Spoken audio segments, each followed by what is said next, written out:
कपड़े धोने वाली बहू। शादी के पहले से ही विभा को कपड़े धोने का बड़ा शौक था। कभी नल के नीचे तो कभी तालाब के पास। अरे मेरी नीली वाली लुंगी नहीं दिख रही है।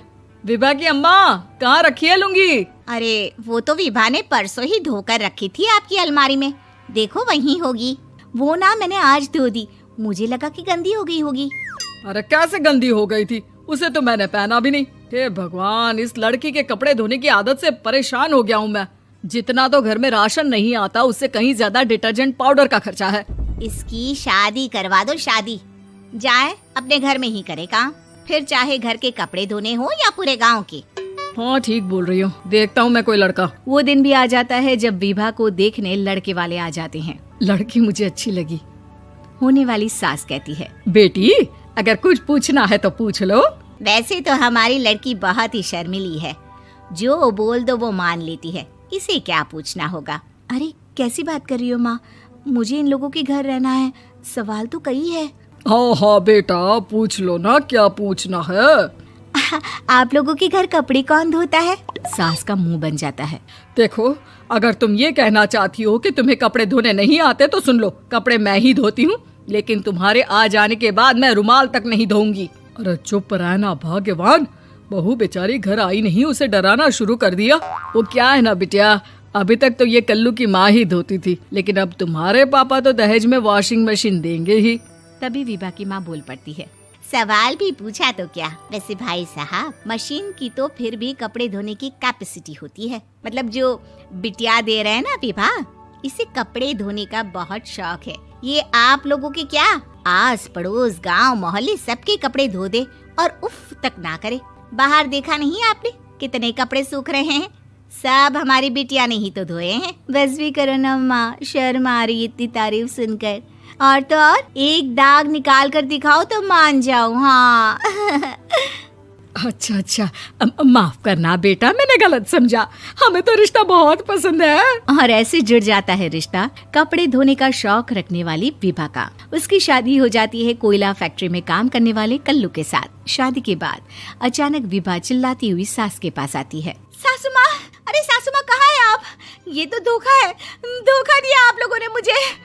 इसे ससुर के चक्कर के बारे में पता चल गया। अरे तो उसमें तुझे क्यों धोखा मिला है? अरे नल में पानी नहीं आता, कपड़े कैसे कब धुलेंगे? अच्छा, तू पानी नहीं आ रहा उसकी बात कर रही है। तो आपने क्या सोचा? कुछ नहीं। अच्छा, तेरी माँ ने कहा था कि कपड़े धोने का शौक है तुझे, याद आया मुझे।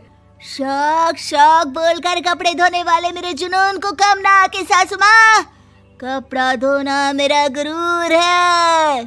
तभी पति भी वहाँ आ जाता है। अभी मैंने इसे सनी देओल की फिल्म दिखाई है, उसी के डायलॉग मार रही है माँ। अच्छा सुन, साफ साफ बता रही हूँ, पानी सुबह 4 से 6 और शाम को 10 से 12 आता है, समझी? विभा टाइमिंग सुनकर हैरान हो जाती है। ये क्या भूतों का मोहल्ला है? सुबह 4 बजे उठकर कौन कपड़े धोता है? 4 बजे टंकी में पानी जाता है, फिर सारा दिन धोना ना, किसने मना किया? अरे कैसी बात कर रही हैं? 200 लीटर की टंकी में कितने कपड़े धो लूंगी मैं? सुबह ही उठ जाऊंगी मैं। अब क्या था, विभा सुबह 4 से लेकर रात के 12 बजे तक कपड़े ही धोती रहती। एक रोज सास पड़ोस से निकलकर कहीं जा रही होती है कि साथ वाली कहती है, हाँ कल्लू की माँ, जरा ये बताओ कि 2 साड़ी है, 2 ब्लाउज और एक पेटीकोट और एक नाड़े वाला लंबा कच्छा। हाँ तो? अरे तो क्या, कितना लोगी धुलाई ये बताओ। धोबन दिख रहे हैं हम क्या? हमारे पति सरकारी नौकरी से अभी रिटायर हुए हैं और बेटा सुपरवाइजर है कोयला फैक्ट्री में। धोबन समझ रखा है हमें?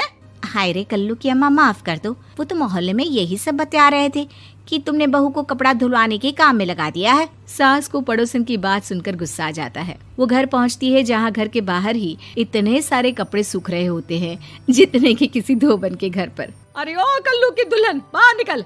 माँ जी यहीं आ जाओ, बाथरूम में चादर धो रहे हैं हम। अरे अभी हम धोते हैं, तुमको बाहर निकलो। ये आस पड़ोस वाले बोल रहे हैं कि हम बहू से कपड़े धुलवा कर उसे कपड़ा धोने वाली बना दिए हैं। अरे छोड़ो ना माँ जी, किन लोगों की बातों में आती हो? आस पास के लोगों का तो काम ही होता है कि वो किसी तरह सास बहू को लड़ा दे। बहू सारे घर के कपड़े धोती है, ये क्या कम है? बोलिए। सास को भी लग जाता है कि वो बहू का ये सनकीपन नहीं छुड़वा सकती, इससे अच्छा है कि खुद ही चुप हो जाए।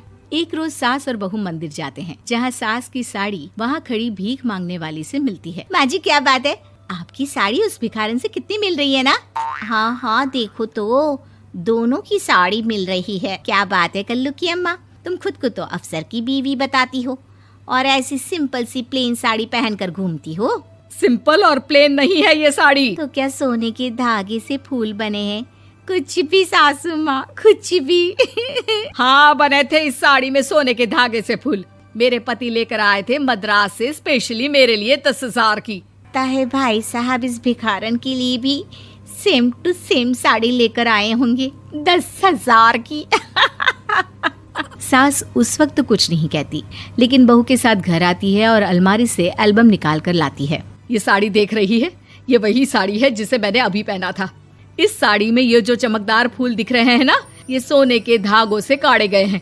लेकिन तू लोकल वॉशिंग मशीन ब्रश से घिस घिस कर सारे फूलों को निकाल कर साड़ी प्लेन कर दी।